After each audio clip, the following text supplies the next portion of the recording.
Becon's Hearthstone hustling. Such a maze. Much muscle. Nice hair. Hi guys, I'm Bejcon and you're watching Hearthstone Hustling part number 3. And today we are going to take a look at my Paladin deck, at my Control Paladin deck.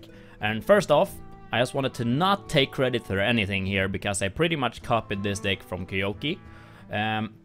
So this is a Control Paladin. What that means is it's with this deck you can control the game until the late game, and at that point try to finish your opponent off. So you won't win on the early game or the mid game, but more likely on the late game or in the late game, unless your opponent, you know, cries his eyes out and just leaves the game straight out. So that's draining out. When we put this deck together, or you know, I'm guessing this is what he thought when he put the deck together, is you have 30 cards, as you can see down here, and the general idea is that about 2/3 of your deck, about 60%, 70%, something like that, of your deck is going to be the same no matter what. So no matter what the current meta is, the meta is what's happening right now in the game. So for example, right now, a lot of players are playing very aggressive warlocks and like Murloc warlocks. You hate those guys, you hate them vigorously and passionately, but that's the current metagame. So 2/3 of the deck should be focused on, you know, not involving the metagame at all, okay? So if you had the deck and you didn't know, you know, if you've been on vacation for a month and you get back, I'm gonna play some Hearthstone.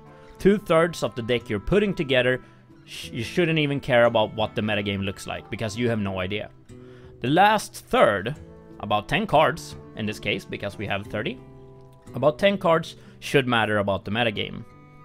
So in this deck, I'm just gonna go from bottom to top and just go through the cards quickly, and then we'll get into pawning some faces, because the ladder was reset just a couple of days ago. So this is gonna be fun. We're still we went from about rank 10 down to rank 25, so we're level 1 chicken again, which is awesome.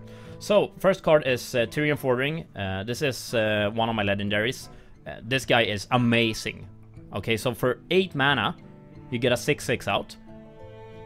And if he dies, he has a death rattle. So that's gonna equip a 5/3 Ashbringer, which is a weapon, and that's pretty much 15 extra damage unless they have an ooze. It's the only thing in the game that can remove a weapon at this point in time. So it's very, very good. Of course, they can silence him, and he won't have the death rattle, but we're just gonna count on them not having a silence, or us playing him when they not have a silence, and we'll get back into that as we are in the game. He also has a Divine Shield, and he also has a Taunt. Divine Shield pretty much makes the first hit he takes,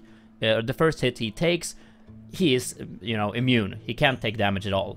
No matter if it's a billion damage, he's not gonna take any damage at all through having Divine Shield, which is freaking awesome. He also has Taunt, which enables, or which, you know, makes the opponent, they have to attack this guy. I could have 10 guys out, but this guy has Taunt, so they have to attack him. Moving on, we have Ragnaros. It's pretty much, in my opinion, one of the best cards in the game. It was actually my first legendary, so that was pretty lucky, I guess. You can't attack with him. He's 8/8 for 8, but you can't attack with him. Automatically each round, he just fires 8 damage at something at random. And then, in this case, it doesn't even matter if the opponent has Taunt on any one of his creatures. It could still fire at his face, which is really good for us. Won so many games only based on having Ragnaros. It's amazing. We have Lay on Hands, which is good partly because it restores 8 health, but the good thing with this card, or in the, you know, the way I often use this card, is draw 3 cards. So imagine we're in the late game, we haven't actually managed to survive as good as we would have liked. We're down at 17 health, and you know, the opponent is at 30 health, and this is not going, you know, as expected. We're drawing shorter cards. We've only got 2 cards left on hand. Our opponent has, you know, 1 or 2 cards left on his hand. We pop this bad boy.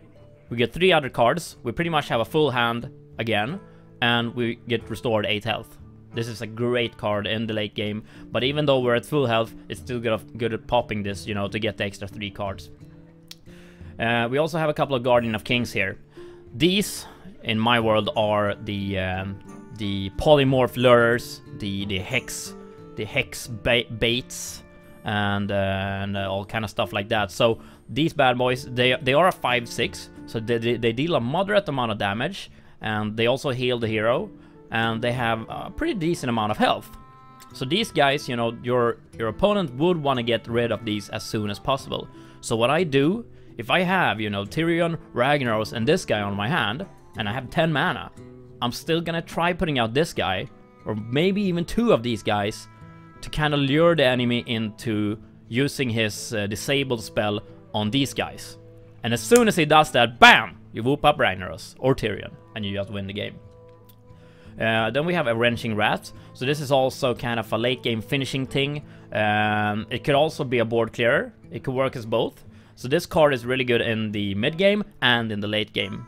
Either it could be, you know, 8 damage for 6 mana straight to the guy's face, or it could be 8 damage for 6 mana, you know, split amongst different kinds of minions on the field. It's a really good card. And with Avenging Rat, having 2 of these bad boys in here, I'm actually just gonna go quickly to the top. I also added an Elven Archer. So this guy has Battle Cry, deal 1 damage. It's a 1/1 for 1, so it's super cheap, and in the mid-late game, you can throw this guy in pretty much anywhere. So after you throw an Avenging Rat, and you realize that 1 of his 4 minions did survive, how lucky is he, with 1 health? You have an Elven Archer. You just put this guy out, target that minion, and he's boom, gone. And you're, you know, this adds so much value to your Avenging Rats. And a couple of other cards in here as well. We have Sylvanas. I have Sylvanas in all of my decks, pretty much. I didn't have her in my Murloc deck. Shh, don't tell anyone I had a Murloc deck. I deleted it now, promise. So Sylvanas is one of the best legendaries, I would say. I think it's a top 3 legendary amongst most pro players. She's in pretty much every deck I've seen, like, ever. Unless you do some kind of weird gimmick mage, you know, free super deck or something like that. So what happens when Sylvana dies, her death rattle is take control of a random enemy minion. And I've seen people do insane plays just to get rid of Sylvanas, which is very good for us, because, yeah, it's pretty much, you know, self-explanatory. We got a Faceless Manipulator. We only got 1 of these guys, but 1 is pretty much enough. If you get this guy, you just hold on to him until the very late games, late stage of the game. And as soon as your opponent, you know, puts out Ragnaros or puts out, you know, Tyrion or any other, you know, super epic legendary buff guy, just put this guy out. 5 mana and you have, you know, a second Ragnaros. I've been there. I've had 2 Ragnaroses at the same time with this guy. You can also Faceless Manipulate one of your own minions. So let's say you put out a Ragnaros. You feel that's good, you know, that's going good. You can put out a second Ragnaros if you would have wanted to, although if you already have a Rag out, you probably don't need this guy. So I often use him to copy the enemies, super awesome dude, and, you know, help win back the game if I'm at that stage. We have 1 Abomination, so this is pretty much, you know, for 5 mana, this is an amazing board clearer, or a sweeper as they're called. So you put this guy out, you know, when you're in a tough spot, when you're in a tough situation, your opponent has a lot of shit on the board, you want to clear as much as possible, put this guy out. He has Taunt, so the opponent has to attack him, and when he dies, he will deal 2 damage to all characters.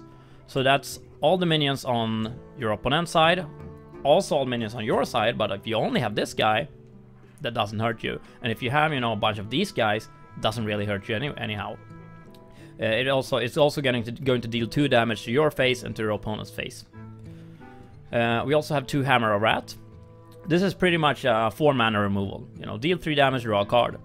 So the good thing is, it also has the draw a card thing. Otherwise, 4 mana for deal 3 damage would have been a little bit expensive. 3 mana, 3 damage is more appropriate. But we also have draw a card, which is awesome. Draw a card is, in my opinion, something that wins you games in Hearthstone. Actually, short on that part, my little brother told me it was called Hearthstone. I said Hearthstone for a couple of months, and he was like, no, it's Hearthstone, because they're talking about the Hearth. No. I've seen a video with a Blizzard employee boss guy. He calls it Hearthstone, so I'm gonna call it Hearthstone from now on. Okay.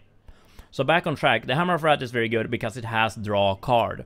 And according to myself and probably most other very good players, I do not consider myself being a good player, so don't think that. But draw a card is pretty much, you know, what makes you win games in Hearthstone. If you're out of cards on your hand, it doesn't matter if you got the best opening in the world. Your opponent is going to crush you if you don't have any cards. Moving on, Consecration. This is, you know, when you're facing a paladin and you see just, you know, you have a lot of minions, everybody is at 2 health or below. The only thing you're thinking about is when will he throw out the Consecration? Not if, but when. You know, facing a paladin, you hate Consecration. But this is, of course, playing a paladin very good, because it's one of our best spells. So for 4 mana, you can deal 2 damage to all enemies, including to his face. And yet again, this is a board sweeper or you know, a board clearer. It's very good. So we got 2 of those, because so many players right now in the meta are playing, you know, aggressive decks with loads of minions with little health. So throwing out the Consecration can have huge value depending on how many minions your opponent has. If it's 3 or more, the value is insane. Moving on, 2 True Silver Champions. I mean. So this is the weapon of the Paladin.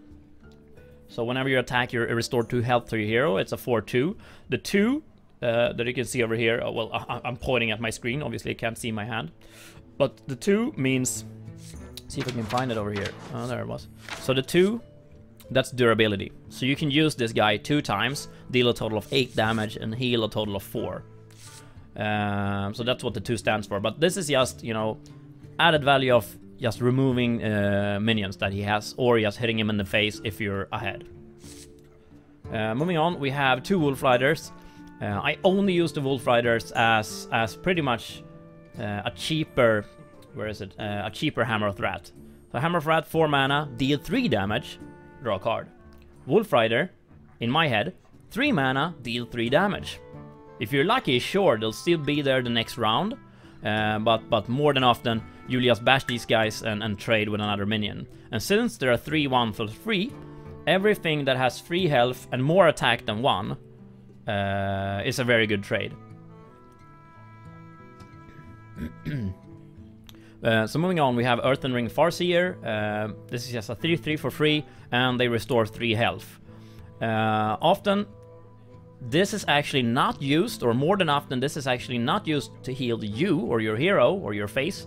It's actually used to heal a couple of your minions on the field. As you can see, we're pretty much 60% through the deck now. We're 2/3 through the deck, which means that these 3 damage often helps healing this guy, or one of these guys.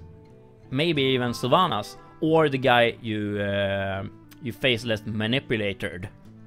So that's really good.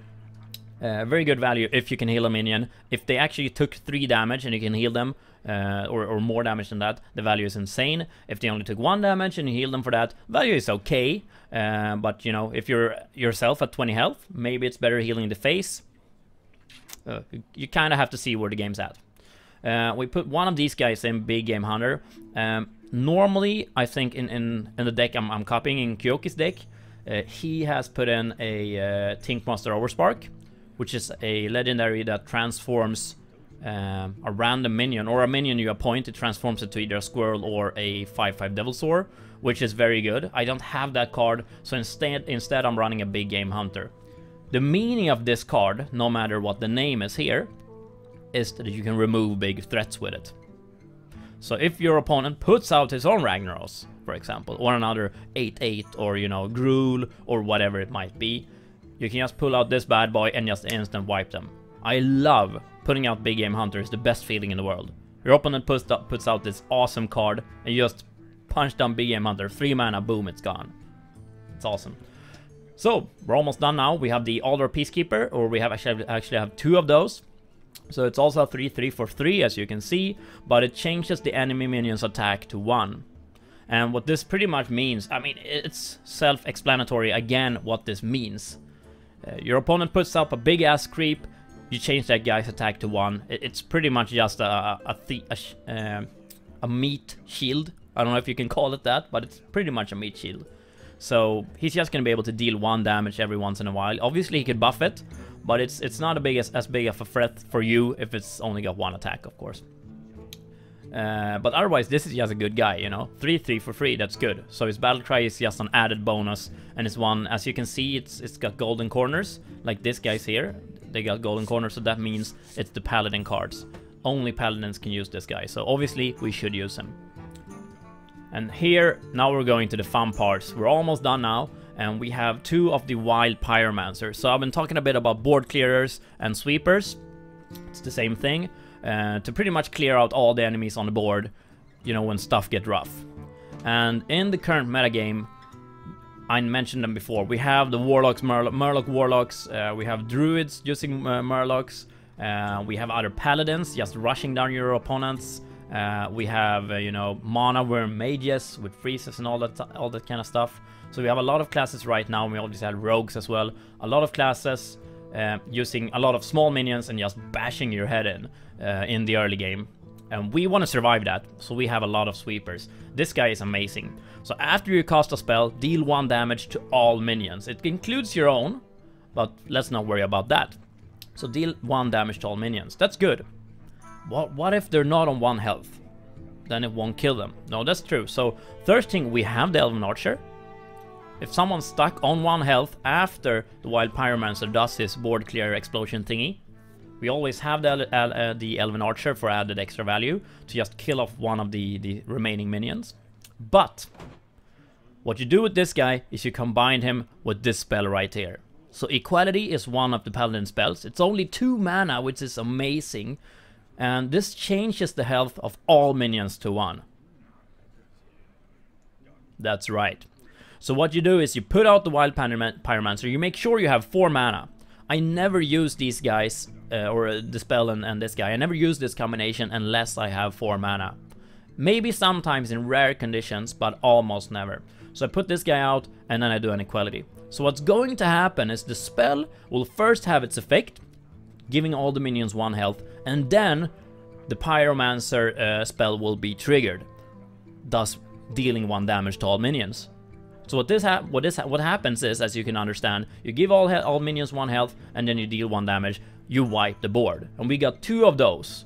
So we got Equality Pyromancer, we have Avenging Wrath, 2 of those. That's 4 board clearers, and we also have 2 consecrations. That's 6 potential board clearers. You can also combine consecration with Wild Pyromancer should you need to.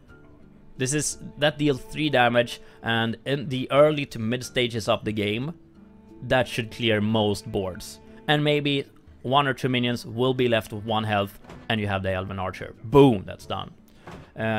Lastly, but not leastly, minion-wise, we have the Fairy Dragon.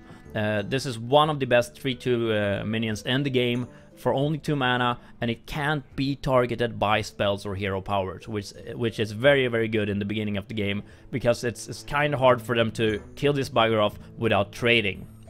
And we of course want our opponent to have to trade to not hit us in the face.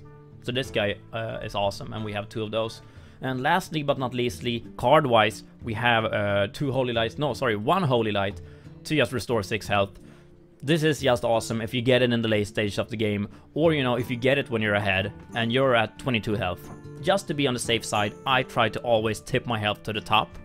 I'd rather be on 30 health when the opponent all of a sudden draws, you know, 2 Pyroblasts and, you know, 2 Fireballs, and just decides to smash me in the face when he sees, you know, he's on 8 health.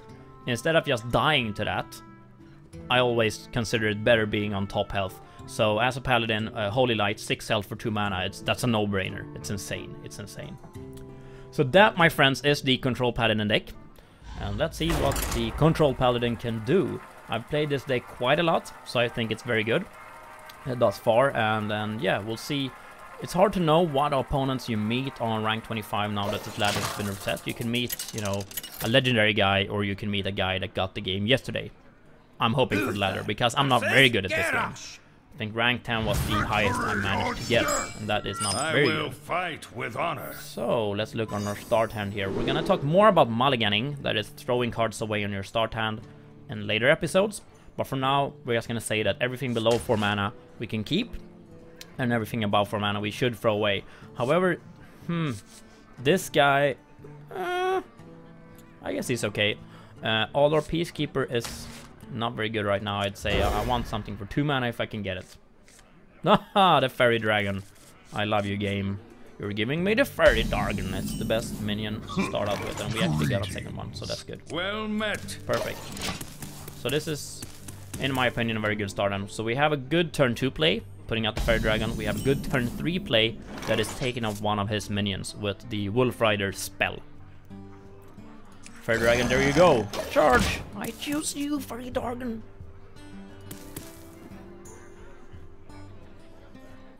Mind if I roll need?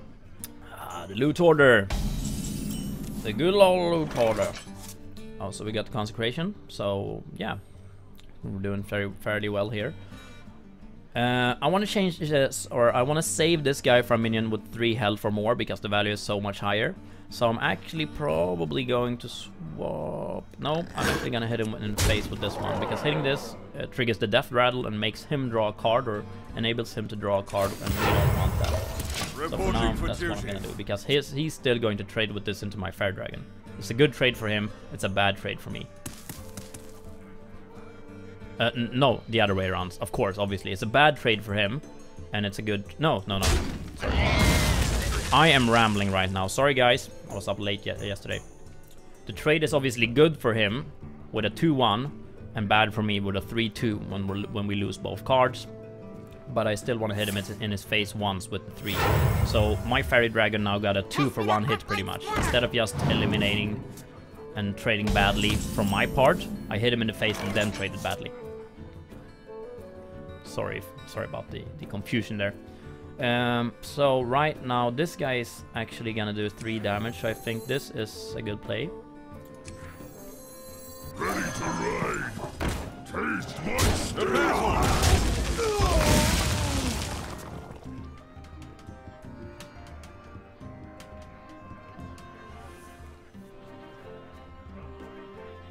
Good play. I have no idea what a good play is, but I think it's okay for now. Charge forward! Okay. This would have been a much better play with the Wolf Rider, I can assure you of that. So next time, mental note, save the Wolf Rider. Okay, I'm not at all sure. Oh, yeah, we got the Hammer Rat.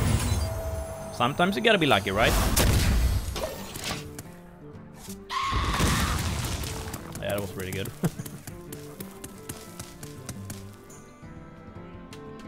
Let the pain speak to me. Acolyte of Pain is an amazing card if you need card draw. This guy has 7 cards on his hand, so I'm not really sure what that's all about. We got the big game hunter, so now we can feel safe when the bigger threats come later in the game. Really, the only thing I can do here, I guess, is play the Fairy Dragon and Hero Power. Because I don't want to get rid of that guy at this point in time anyway. Reporting for duty. Yeah, I think that's good. I can kill him next round if I need to. With my Fairy Garden. This would actually be a very good trade for me, and a not so good trade for him. So we'll see what we can do. I don't know if you can see it, but I also changed the resolution of my screen. Or rather, I had the wrong resolution last time. Okay, so he took 3 to the face, which is good for him, I guess, and he has even more card draw. And he has another, the weaponsmith. So, what to do? We don't want to put out this guy, because that loses value with us having full health. We don't want to use this guy. Consecration could actually be really good right now. Yeah, so what we're gonna do is this. We use Consecration. Then this guy will have 1 health left, and we have our super awesome element archer. And that is the play. Reporting for duty. So this is going pretty smoothly for the first game of today, I guess. I'm out of water. Holy shit balls. Okay. I'll put it on your head. Ancient Brewmaster. So the good thing about this card is a 5/4 for 4. The battle cry could be seen as both something negative and positive. In this case, it's positive because he didn't have to return any minions to his hand, and he could still put out a 5/4 for only 4 mana. So that's good. It could also be good if he had an injured enemy out. He could take that one back to his hand and put it out again, and he would have full health. So that's very good. 8 mana. So I'm thinking Based on how it's going here, we could put out Tyrion, I guess. But to be on the safe side, I'm gonna put out this guy. I'm gonna charge him, and I'm gonna face that guy. I'm gonna hit him to his face with my Elven Archer. And that is all this part. So what you want to do is really, you don't want to float mana. What I'm doing right now is floating mana, so I have mana left on my turn. If I can, I want to use up all of my mana. But in this game, you don't just want to spend all of your cards because you can. I mean, we could have used equality, wouldn't have done anything at all because our minions had 1 health and he didn't have any minions. We could also have put out Wild Pyromancer, but that could have just gotten killed off. It's better to keep this combo, Equality Wild Pyromancer or Pyromancer, to a later stage of the game. That's good play, I guess. Normally, warriors want to use Inner Rage for their own minions, I guess. A minion with, you know, a lot of health and a lot of attack, and just take 1 damage to give an even more attack. But that's okay. That's okay. I think it's good for us. I really don't want to use the Guardian of Kings, but in this case, instead of putting out Tyrion and, you know, having him perhaps disabling that, silencing it with a Spellbreaker or a Ironbeak Owl, I'm gonna put out the Guardian of Kings and see what we can do with that one. I think that's the best play here. I'm just gonna go for his face at this point in time. So he pretty much has to deal with this guy, or he's gonna be in not very good shape.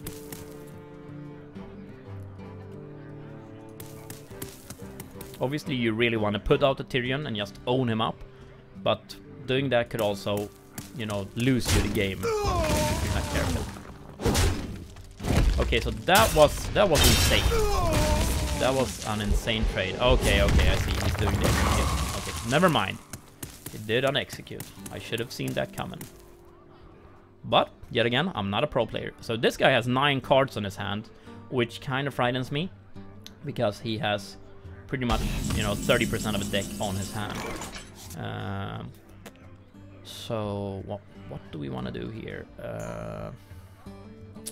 I really don't want to use the Pyromancer equality right now. I want him to put out 1 huge minion before I do that. Yeah, I'm just gonna put out the Tyrion now because the guy at the same time is low mana. I think that is the right play. We'll see what he does. Even if he does get rid of the Tyrion with like everything he has, I think we're in a very good spot, because here we have the Divine Shield, and should he have a second execute, they can't hurt Tyrion without actually first fucking up the Divine Shield. I guess Slam is okay. I don't really like Slam, because this, you know, you hit an enemy and it doesn't die. I don't think that's good. Obviously it's a good combination with execute, but that's about it. Don't really like it otherwise. I don't use it in my warrior deck. But then again, I'm not a good player, so you never know. It's probably amazing. Because you have the execute and you have the card draw, so it's 3 mana to kill a guy off. So I guess that's good. So he had a second execute, which is not, you know, the best, but we have the Ashbringer, so I'm still pretty thrilled about that. He spent a lot of mana and pretty much an entire turn, and he got a 1 guy and a weapon. So I think it's okay. I think we're okay, guys. I think we are okay. I still don't really want to use the Pyromancer equality thing, because this is not good enough.